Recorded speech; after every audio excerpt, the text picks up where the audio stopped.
तो एपिसोड की शुरुआत में हम एक छोटे बच्चे को देखते हैं अपनी माँ के साथ जो पोयम बोल रहा था। वो होते हैं ऑल माइट। वो कहते हैं जब हम अपने पास में देखते हैं तब हमें याद आता है कि हमने कई साल पहले जो रास्ता चुना था। अब हैरानी होती है उसे याद करके, क्या सच में ये मेरा ओरिजिन था, पर मैं उसे खत्म कैसे करूं जो मैं अभी हूँ। मैं उस रास्ते वापस गया था, मैंने कुछ देखा, कुछ जरूरी नायाब, पर वो क्या था।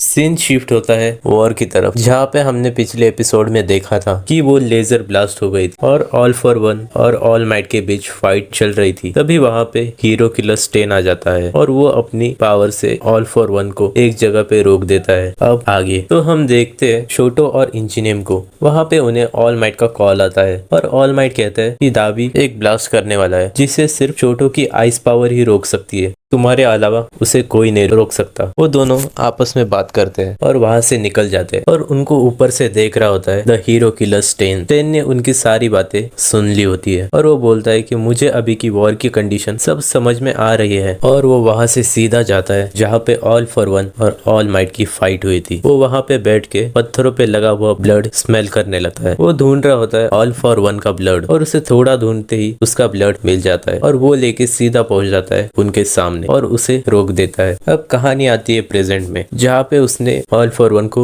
रोक दिया है और वो कहता है ऑल माइट इसे तबाह कर दो, और वो दोनों मिलके उस पे हमला करते हैं। तभी वहाँ पे ऑल फॉर वन अपनी बॉडी में से पूरा ब्लड बाहर निकाल देता है। ये सब देखने के बाद भी स्टेन उस पे हमला करने जाता है, लेकिन अचानक से ऑल फॉर वन हिलने लगता है और उसे पकड़ लेता है और उससे बोलता है कि तुम सच में पागल हो, क्योंकि जब हम जेल में से निकले थे तब सिर्फ तुम ही एक थे जिसने मेरी ऑफर रिजेक्ट की थी, इसलिए मुझे तुम पे पहले से शक था। इसलिए मैंने तुम्हारी पावर को कम कैसे करे उसका प्लान पहले से बना लिया था। इंटिटेंट स्वैप यूज किया है जिससे मेरे ब्लड का अल्टरनेटिव बन गया है और तुम्हारी पावर मुझ पे काम नहीं करेगी। और वो उसे जोर से दबाने लगता है। तभी ऑल माइट उसे बचाने जाते हैं, लेकिन वो स्टेन को दूर फेंक देता है और खुद भी वहाँ पे चला जाता है। ऑल माइट उसका पीछा करते हैं, लेकिन वो वहाँ पे पहुंच नहीं पाते और ऑल फॉर वन स्टेन के सामने खड़ा होता है और बोलता है हीरो किलर मुझे अब तुम्हारी कोई जरूरत नहीं, और उन्हें मारने के लिए बढ़ता है। तभी स्टेन कहता है मैं आपसे कभी कुछ प्रॉपर सीख ही नहीं पाया,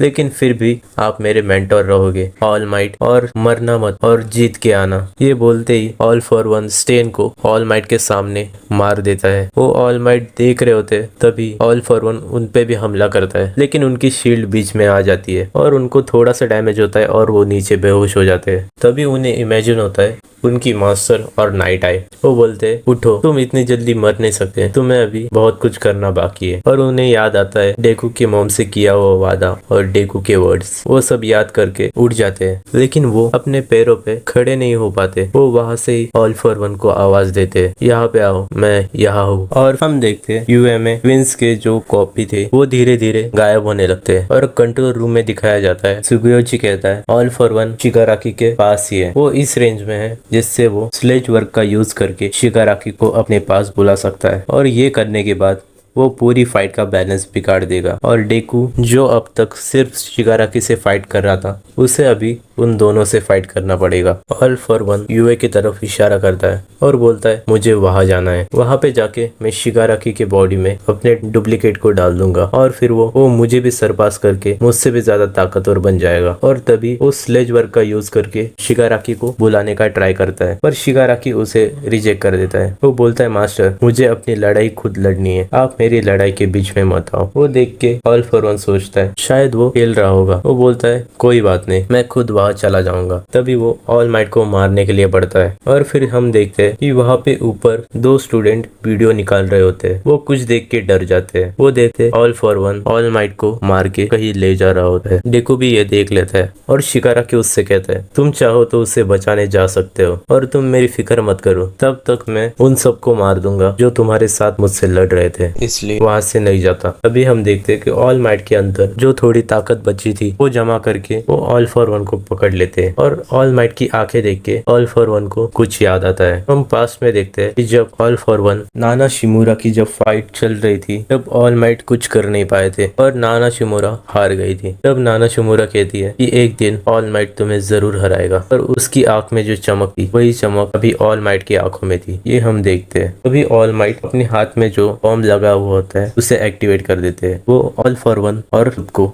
एक साथ उड़ाना चाहते थे, लेकिन ऑल फॉर वन उस बॉम्ब को तोड़ देता है और उनके ब्लड को टेस्ट करता है। और हम देखते हैं कि स्टेन की पावर भी ऑल फॉर वन ने चुरा ली है। अब ऑल माइट कुछ कर ही नहीं पाता, वो अपना हाथ भी नहीं हिला सकता। अब ऑल फॉर वन उसे मारने के लिए जा रहा होता है। तभी हम देखते हैं कि पूरी दुनिया अब टेंशन में आ जाती है कि सबका फेवरेट हीरो ऑल माइट अब मरने वाला है। सब लोग गॉड से प्रे करने लगते हैं कि कोई तो आए और ऑल माइट को ऑल फॉर वन से बचाए, और डेकू भी कुछ कर नहीं पाता। तभी हम देखते हैं कि उसके पीछे एक ब्लास्ट होता है और वहां से निकलता है बाकुगो। उसे देख के डेकू की आंखों में एक उम्मीद जागती है, और फिर हम उसी इमेजिनेशन को देखते हैं जो एपिसोड की शुरुआत में हमने देखी थी, जहाँ पे ऑल माइट बोलते हैं कि कुछ बहुत ज्यादा जरूरी और नायाब था। और हम देखते हैं उनके साथ अब 2 छोटे बच्चे भी होते हैं, वो और कोई नहीं डेकू और बाकुगो होते हैं। तो ये एपिसोड यहाँ पे खत्म हो जाता है। तो अगले एपिसोड में हम देखेंगे बाकुगो ऑल माइट को एक खौफनाक मौत से बचा पाता है या नहीं। तो अगला एपिसोड देखने के लिए चैनल को सब्सक्राइब कर देना।